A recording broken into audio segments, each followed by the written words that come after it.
What's up, everybody, and welcome to Read the Bible with me. I'm Stan Jr., and I'm so happy to be with you reading 2nd Chronicles today, chapter 30. If you're new here, go ahead and click the subscribe button and turn on your notification bell. And if you're a Bible Club member, thank you so much for your generous donations each month.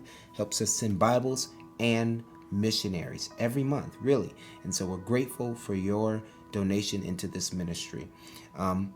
If you're a Bible Club member, go ahead and like this video and leave a comment below so I know that you watched it.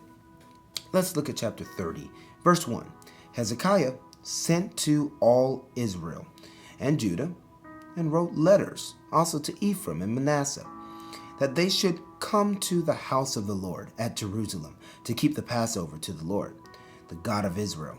For the king and his princes and all the assembly in Jerusalem had taken counsel to keep the Passover in the 2nd month, for they could not keep it at that time because the priests had not consecrated themselves in sufficient number, nor had the people assembled in Jerusalem. And the plan seemed right to the king and all the assembly, so they decreed to make a proclamation throughout Israel, from Beersheba to Dan, that the people should come and keep the Passover to the Lord. And as you know, the Passover is remembering when they were in captives in Egypt, and the angel of the Lord came and passed over them because of the blood that was over their homes. He didn't kill their firstborn. And so they remember that. They remember God's faithfulness. And so they decreed to make the proclamation throughout all Israel and Beersheba to Dan that the people should come and keep the Passover to the Lord and the God of Israel at Jerusalem, where they had not kept it as often as prescribed. So curers went throughout all Israel and Judah with letters from the king and his princes, as the king had commanded, saying, O people of Israel, return to the Lord, the God of Abraham, Isaac, and Israel, that he may turn again to the remnant of you, the remaining of you, who may have escaped from the land of the kings of Assyria. Do not be like your fathers and your brothers, who were faithless to the Lord God of their fathers, so that he made them a desolation, as you see. Do not now be stiff-necked or stubborn, as your fathers were, but yield yourself to the Lord and come to his sanctuary, yielding ourselves, which he has consecrated forever, and serve the Lord your God. And his fierce anger may turn away from you.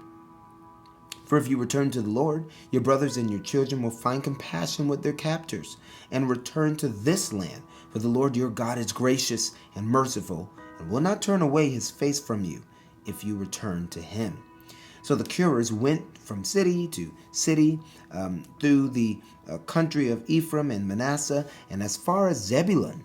But they laughed them to scorn, and mocked them. However, some men of Asher and Manasseh and Zebulun humbled themselves and came to Jerusalem. The hand of God was also on Judah to give them the heart to do what the king and the princes commanded by the word of the Lord. So these men that were going out telling everybody, come on, let's do Passover, let's celebrate, let's go back to the temple of God. Most people just laughed at them and made fun of them. So let me tell you, when you invite somebody to church and they make fun of you, you're in good company. There's a lot of people that happened to in the Bible. Don't worry about that. Dust off your feet, and Jesus says, and move to the next town. Because they're not really laughing at you, they're laughing at God. They're laughing at Jesus. And that is a whole nother issue that they've got to work out one day prayerfully. However, some of the men did submit. The hand of God was also on Judah to give them a heart to do what the king and the princes commanded them to do by the word of the Lord. And many people came together to Jerusalem to keep the feast of unleavened bread in the 2nd month, a very great assembly. They set to work and removed the altars that were in Jerusalem and all the altars for burning incense they took away and threw into the Kidron Valley. And they slaughtered the Passover lamb on the 14th day of the 2nd month. And the priests and the Levites were ashamed. So they consecrated themselves and brought burnt offerings into the house of the Lord. They took their accustomed posts According to the law of Moses, the man of God, the priests threw the blood that they received from the hand of the Levites, for there were many in the assembly who had not consecrated themselves. Therefore the Levites had to slaughter the Passover lamb for everyone who was not clean, to consecrate it to the Lord. For a majority of the people, many of them from Ephraim, Manasseh, Issachar, and Zebulun, had not cleansed themselves. Yet they ate the Passover otherwise than as prescribed. For Hezekiah had prayed for them, saying, "May the good Lord pardon everyone who sets his heart to seek God, the Lord, the God of his fathers, even though not according to the sanctuary's rules of cleanliness." And the Lord heard Hezekiah and healed the people.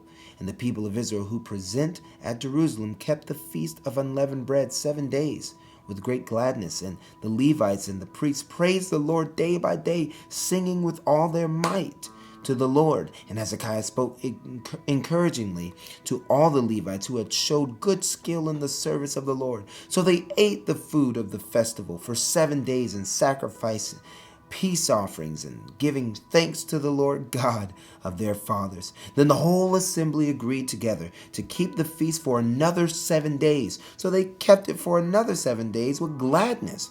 For Hezekiah, king of Judah, gave the assembly 1,000 bulls, 7,000 sheep for offerings, and the princes gave the assembly 1,000 bulls and 10,000 sheep, and the priests consecrated themselves in great numbers. The whole assembly of Judah, and the priests and the Levites, and the whole assembly that came out of Israel, and the sojourners who came out of the land of Israel, and the sojourners who lived in Judah, rejoiced. Everybody's happy. We're celebrating. So there was great joy in Jerusalem. For since the time of Solomon, joy in Jerusalem. For since the time of Solomon, the son of David, king of Israel, there had been nothing like this in Jerusalem. Then the priests and the Levites arose and blessed the people, and their voice was heard, and their prayer came to his holy habitation in heaven. This is the happiest they've been in a long time, as you can see. If we've been reading through the Bible, we can see that Israel have been happy for a while because of wicked leadership, jealousy, prideful leaders, arrogant leaders, ambitious leaders, and now they got a leader that is a humble man of God, and the people are rejoicing. They're celebrating.